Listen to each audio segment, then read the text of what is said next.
Time to practice my least practice club. I'm trying to clean the face right now. As you can see, there's no ball marks on the face. Nice and clean.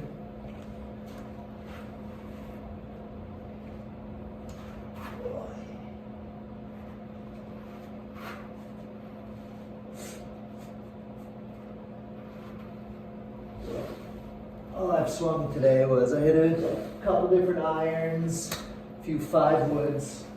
That was about it. So you're watching my first driver swings of the day. See how they are. Should be basically straight, maybe just falling towards a cut.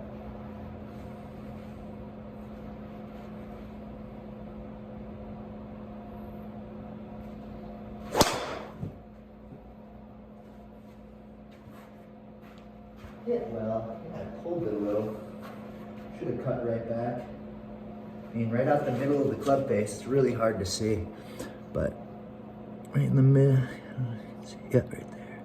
Right in the middle of the club face. I think I might have just kind of turned it over. Might have been a little bit of a pull. Not so much that cut I like to look for.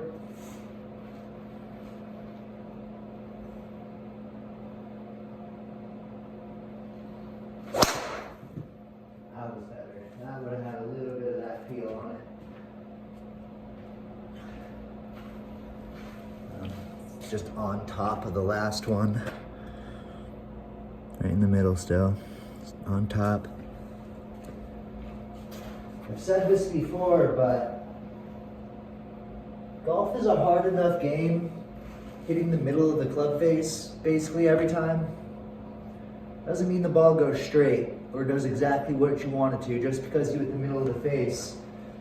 So just work on your ball striking, you know? If you can hit the ball in the middle of the face more times than not, you're at least eliminating that factor of a poor strike. Then you can really focus on your swing. Doesn't really make much sense working on your swing if you're toeing this one, heeling that one, top the next one, pop up the fourth one. Like, if you're hitting it all over the place, it doesn't really matter what you do with your swing. You're almost getting lucky to find the middle. So if you struggle hitting the middle of the club face, for one, put your driver away. Pick up a mid-iron to long iron. And just sit around hitting that until you can hit basically every shot somewhere near the center. No business hitting a driver if you can't hit your other clubs.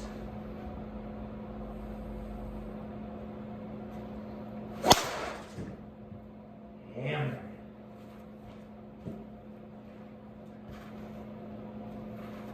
Try to turn one over here, less of a cut, more draw swings. Usually with the driver, I don't set everything up too much closed if I'm trying to turn it over, or a 3-wood, but what I like to do is kind of take my normal square setup and then just drop that back foot back.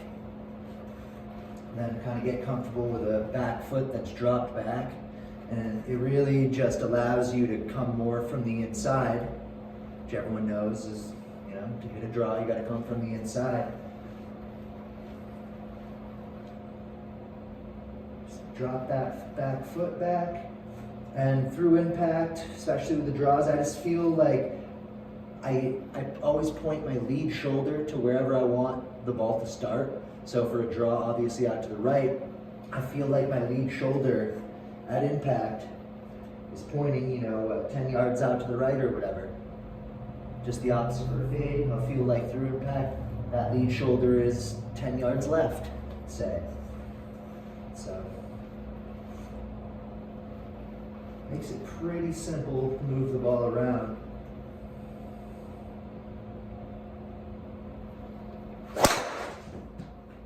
Oh yeah, that definitely would have drawn. Man, these top flights feel like crap. As you can see, when I drew the ball, I was talking about it in another video, I think, earlier. I always catch it a little more towards the toe when I draw the ball with the driver.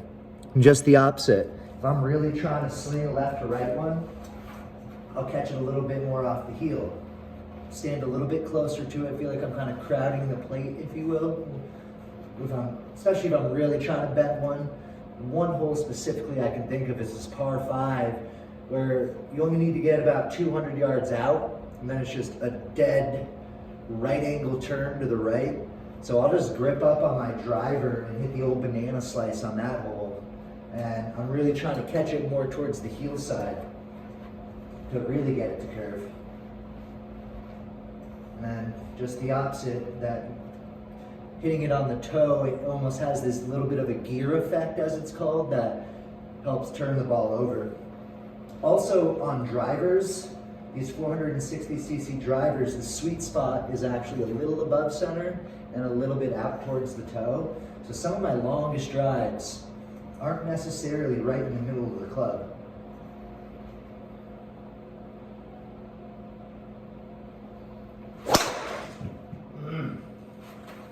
Hammered. It's basically right over him. That one that was a little toey, but like I said, that helps you turn it over. I almost do that intentionally when I draw the ball. That last one was kind of in between the furthest toey one and the rest in the middle. And that's my strike pattern right there. I honestly rarely heel it, even when I'm trying to for a cut. It usually just ends up more in the middle, maybe ever so slightly more towards the heel.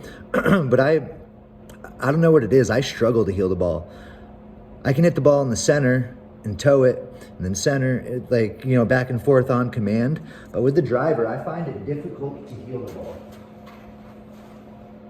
That's one reason I really try to heel it when I am hitting a cut.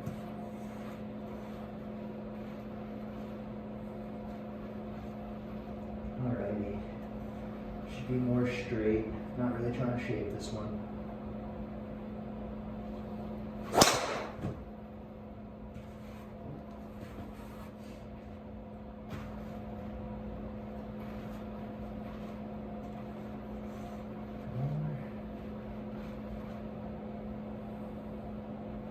And when I set up with most of my irons, I'm going to be fairly level, you know, kind of centered over my ball in this athletic position here. But with a driver, especially if I'm really trying to get after one, obviously that ball is played a little further up in your stance, a little inside your lead foot. So instead of, you know, just playing it there and having this level more like I'm hitting a wedge stance, you actually want to just get your spine angle back a hair. And that will promote a little bit more, that'll promote catching the ball a little more on the upswing, which is ideal for the driver because you end up getting higher launch and low spin.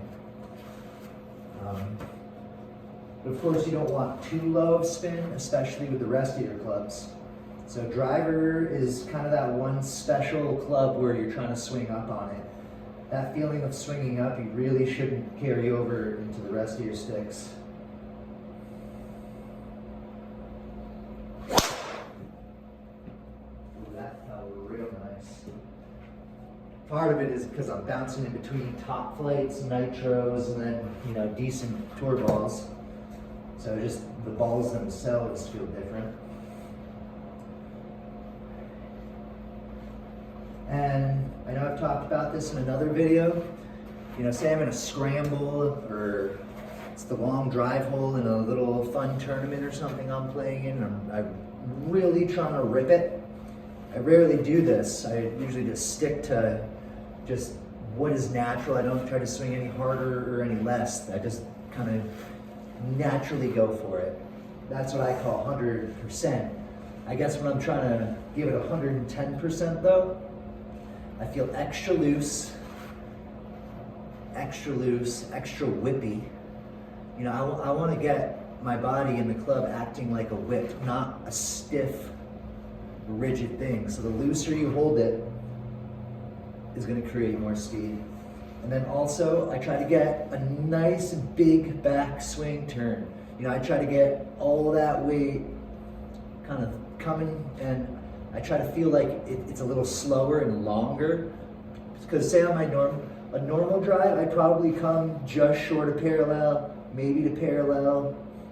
But when I'm really trying to rip it, you can see it on camera even when I do it, I'll get, you know, a little closer to that John Daly kind of over swinging. That's certainly a power move, but don't expect that ball strike pattern to be as tightly together, swinging like that all the time. I'll try one. I'll do one extra hard swing.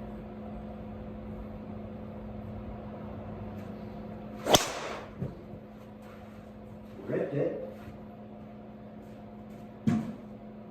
But I don't know if you could tell if you compare the other swings to that one. I definitely felt like I swing a lot further back and really just let everything throw. I threw everything into the ball. And you don't want to stay back. Even if you're coming, you know, getting that weight kind of back, you don't want to go too far back. You know, you don't want your backswing to be like this. You know, you're kind of coming back. You're almost getting your weight on your front foot, but doing that too much is bad too. Because if you get to the top and you go to your front foot, you end up leaning forward. If you go to the top and you go to your back foot, you end up tipping back. So I almost feel like even when I'm trying to rip it, I'm kind of getting my weight to come back a little. It's maybe 60, 70% still back here, but I still want to maintain some pressure on the ground. I'm not trying to get everything back here. It's more of a balanced, slightly to the back, some in the front, fairly balanced at the top. But then on my way down, everything is shifting to that front foot. I had one of those fancy boards that measures, you know, foot pressure or whatever. As soon as I'm on my way down, you're gonna see that front foot light up. And the back foot, it's kind of right at the top, down through the ball. I'm also kind of pushing forward. I'm not trying to get weight onto that foot, I'm trying to get weight to my front foot, but also I'm pushing off a little bit with the back foot. And that kind of allows that kind of bump and extra speed into the ball.